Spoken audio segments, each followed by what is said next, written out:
2 weeks of preseason in the books right now, so we're going to talk about some notable risers and fallers, starting with the man who drinks free today, and that is TreVeyon Henderson, the rookie running back for the New England Patriots.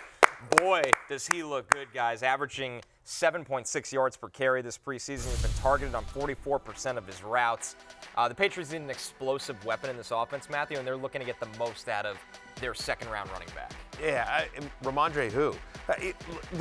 When you think about Josh McDaniels and the kind of offenses he likes to coach, right? Running backs, and specifically running backs in the passing game, have always been a hallmark of Josh McDaniels' teams, right? He's had 8 seasons as a head coach or an offense coordinator, Josh McDaniels has.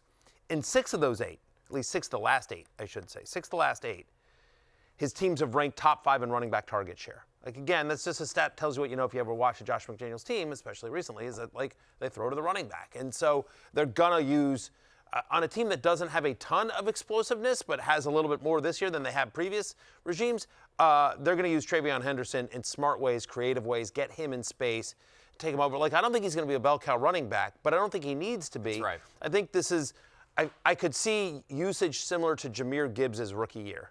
I think that's spot on. Yeah. You hope he hits the explosive play. He catches enough passes, Jay, that he's viable in fantasy right away. 12 to 15 touches. Yeah. Right. When I think of Josh McDaniels, I think of like Shane Vereen and James White just getting crazy usage and seemingly like always being out there with the game on the line. Do you think kind of there's too much of a gap in terms of the perception of the roles of like Genty and Hampton versus someone like TreVeyon this year? No, because the volume those two can handle. You just feel better about when you draft them. You go, okay, I know they are going to be such a foundation of the offense here, especially Genty, because not only where they took him, but he's a unique talent. He's built for it. Henderson, for as amazing as he is, the problem is nothing to do with talent or explosiveness. At Ohio State, in his young part of his career, I think his sophomore year, serious foot injury. Took him a while to get his feet back under him.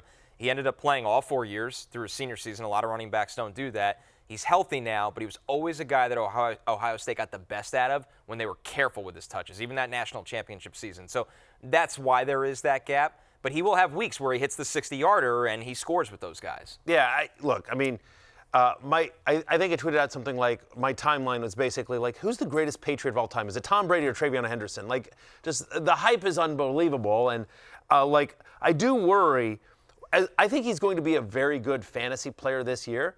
I do worry that the hype is so crazy that he's actually going to be overdrafted. Because I think he's going to be great. But again, I think there is going to be a committee in New England. Josh McDaniels has always used multiple running backs. How good do we think this offense can be? We think it's going to be better under Drake May, under Josh McDaniels. They added Kyle Williams and Stephon Diggs this offseason. I think both guys are interesting, the rookie Kyle Williams, and I think Diggs is going to be healthy. You've got Pop Douglas there. Hunter Henry is always a perennial. But, like at the end of the day, like, if it's a middle-of-the-pack offense, you'd be happy with that, I think. And so, Matty Randoms. Yeah. I like the name, Matty Randoms, on YouTube asking, what round we getting Henderson at? Yeah, so Fantasy Life consensus ADP right now, we'll pull that up in a second just to kind of see where he's going in redraft leagues, which is really, really important to know. Henderson, he's still outside, I think, the top 25 here, guys. So you're not. I currently have him at running back 20. I'm at 57 overall. So you're looking at kind of like into the 5th, top of the 6th for me. Now, again, I think the hype is so crazy. Could I see him going in the 4th round? Of course. Yeah, you know what I mean? Here's the tier of players we're talking about, and this is going to fly, right? This is specifically on Yahoo to look at redraft, not consensus that factors in best ball and everything like that, and, of course, guillotine.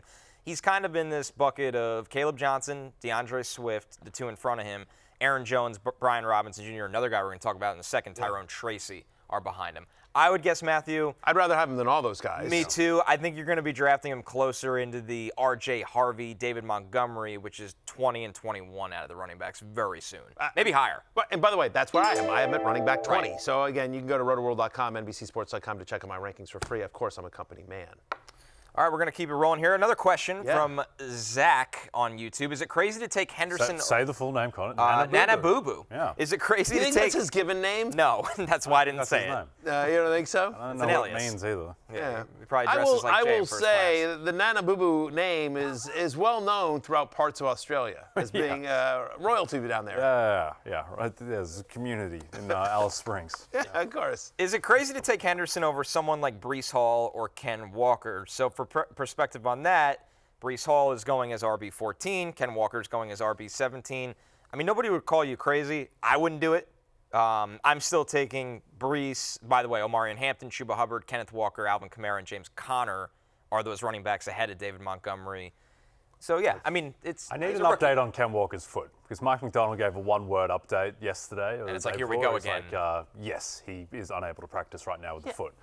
So, just to answer your question, right, exactly. Like, we wouldn't do that either. My rankings reflect what I would do there. But is it crazy? It's absolutely not crazy. Like, we've all said this many times. We talked about this yesterday on the mock draft show. Like, on some level, get your guys. Like, if you're in that range, like, he's probably not coming back to you around. So if, like, you believe in TreVeyon Henderson, you should do it. If we were sitting here a year ago, I could have easily seen a question saying, like, am I crazy to take Malik Neighbors or Brian Thomas Jr. over Marvin Harrison Jr.? And we'd have said, like, and everyone, including myself, had Marvin Harrison Jr. as the #1 rookie wide receiver. But we would have said at that time, no, you're not crazy. Those guys are all super talented. And yet, a year later, Malik Neighbors, Brian Thomas Jr., and Ladd McConkey were all better rookie wide receivers than can't miss Marvin Harrison. So that it's not crazy at all. It's fantasy football. Like, weird stuff's going to happen. But all you're doing is playing what's most likely to happen. And what's most likely to happen is that Breece Hall and Ken Walker with larger examples of productivity in the NFL and fantasy football than TreVeyon Henderson, who's had 2 nice preseason games. Like, you just feel better about those guys. But all of us are sitting here saying, TreVeyon Henderson's the real deal. He's going to be used and used effectively in Josh McDaniels' offense, and the hype is there for a reason. We're buying the hype. Another running back on the rise, guys, Tyrone Tracy. Check this out, 75% snap rate, 88% of the rushing attempts with the starters in week 2. Cam Scadaboo, the rookie running back they took on day 2, he didn't play. He's dealing with a hamstring. But Tracy looks good. I don't care about the usage and Cam Scadaboo's coming back. Tyrone Tracy just looks really good, Matthew. He's creative. He's explosive on an offensive line that hopefully can get the same push they got this weekend and give him some room. He's also a great pass catcher. We've talked about this a lot. Obviously, he's a converted wide receiver. And so there's different ways. I think Daboll is a creative offensive mind. I know the New York media, sometimes tries to bag on him. I actually think Daboll has done a very good job with what limited amount of resources he's been given since he came to New York.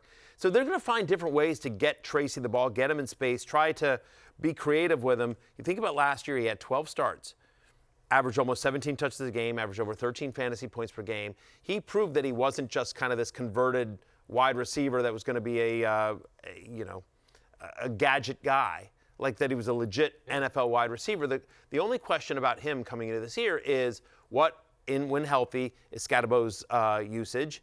Can the offensive line hold up? And is this offense going to be any good? But I think the offense, whatever you think of the offense this year, it's going to be better than it was last year, right?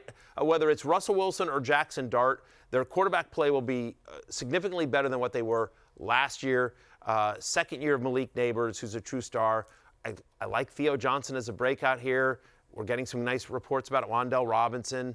Darius Slayton's always around. Like they have some pieces. Again, it's not going to be an amazing offense, but it's going to be a competent one, Jay. Yeah, I don't think it'll be a good offense, but I think there will be flirtation with competence throughout the season. And I think that, look, they have a really difficult schedule. Game script's probably not going to be favorable, but I think they're going to have a defense that keeps them in games enough where they're not going to have to just be dropping back from the start of the third quarter to play catch up all the time. And Tyrone Tracy, all the reporting is that it seems like when they're both healthy, it's going to be like 70% Tyrone Tracy, 30% Scadaboo, which seems to make sense to me. Yeah, and on top of that, you have Russell Wilson starting over Jackson Dart right now, which you don't have to worry about touchdown equity in terms of rushing. Russ doesn't run for a lot of touchdowns anymore. Clay Latham said, not concerned about the fumble issues with Tracy. I think he'll be fine. I understand it was an issue last year, but once again, this is somebody that was converted just a couple years ago to the position, and I think it was an emphasis for him this offseason. Brian Daboll isn't, at least to my knowledge, doesn't feel like one of those, like, Belichickian type coaches, like, oh, you fumbled? All right. Never see you again. I'll see you in week 8. Yeah. You know what I mean? He's more of a player's coach. He's more of the supportive type. So 70-30, do you think it's going to be 70-30? Like, I mean, you're part of the New York media. You're part of the angry New York media, Connor. Yes, I just badger them with questions. When people are complaining about the insane New York media, they include you in that. Yes, I'm a noted character of being a lot of those problems. Stirring the pot, they like to say. I mean, we saw a lot of Motor Singletary, by the way, in this as well. I don't know. I wouldn't – if Scadaboo continues to miss time, I would go that way. Here's the thing. I know everybody likes Cam Scatterbo. He's a fun player to watch. He's a power runner. He's going to score touchdowns when he's healthy. I think Tyrone Tracy's a better, more rounded player. Yep. Like, he's a more interesting, creative pass catcher. He's a more explosive outside runner. I think this year it should be that. It depends how invested they are in making the rookie situation. If you're better and not a rookie, and it's not like they spent massive draft equity on Scatterbo either. So, yeah, I suspect it's just going to be Tyrone. Were you surprised by the pick, though, given that they had Trace? They still have the veteran Devin Singletary. You could probably find, like, a later round, some. I guess they wanted, like, a true power downhill kind of threat, and they definitely didn't view Tracy that way. And Singletary's getting up there a little bit, and is a smaller guy. He runs hard, but he's small. I think they just wanted a true power back. Okay. So I'll allow it. Oh, okay. Very good. Well done, Brian. Very good. Joe Shane, you heard it. I've thought about it. I've considered it, and I've decided to allow it. You get to stay on the Giants roster, Cam Scatterbo. We're very happy for you. I've approved the request. Hey, it's Matthew Berry from NBCSports.com and RotoWorld.com, and I want to thank you so much for watching whatever it is you just watched, or if nothing else, being too lazy to click out of the autoplay after this video started, after whatever it is you actually wanted to watch finished. But now that you're here, I'd like to take a moment here to ask you respectfully now, okay? I'm asking you respectfully to subscribe to the NFL on NBC YouTube channel. You'll get the latest RotoWorld fantasy news headlines, all sorts of great shows, including my own Fantasy Football Happy Hour. So go subscribe now. Again, I'm asking respectfully.